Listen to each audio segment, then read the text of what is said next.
Hi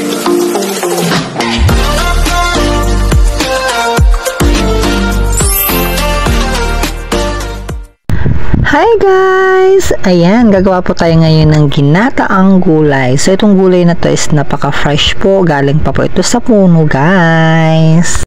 So, ito na po yung gulay natin, guys. Ayan, yung papaya na hilaw po. At, alam mo ba, hinihiwa-hiwa ko muna siya ng maliliit para mas maganda siyang kainin. At, galing lang po ito sa friend namin at binigay lang to sa akin. Kaya, ang ginawa ko, nag-decide ako na gulay po kami ng ginataang papaya.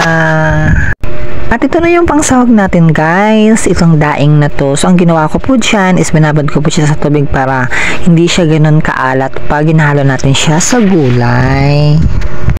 At ito na yung, guys, yung gata natin na ipanghalo natin dun sa gulay. Actually, nabili ko lang po ito talaga kahapon at nilagay ko lang siya sa ref para hindi siya masira kasi medyo malayo po kasi dito yung market namin. Kaya ayan, napabili na ako ng maaga.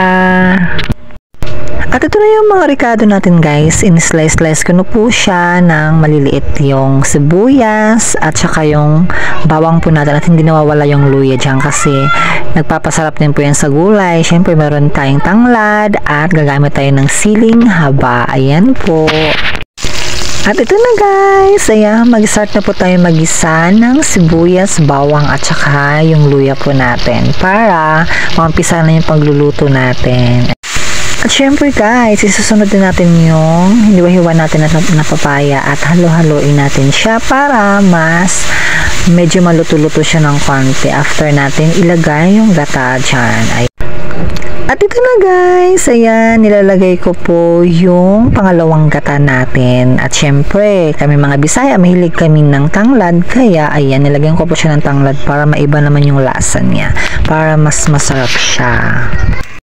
Ito na, after po kumulo ng gata natin, ayan, so nilagay ko na po yung yung daing natin. So, ang ginawa ko po dyan sa daing, guys, hinuhiwa ko po siya ng maliliit para medyo, syempre, marami tayong kakain para mas tipid.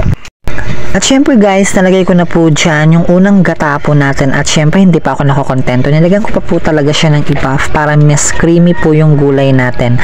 At syempre, thank you po sa panonood. Ayan, thank you so much for watching. Bye!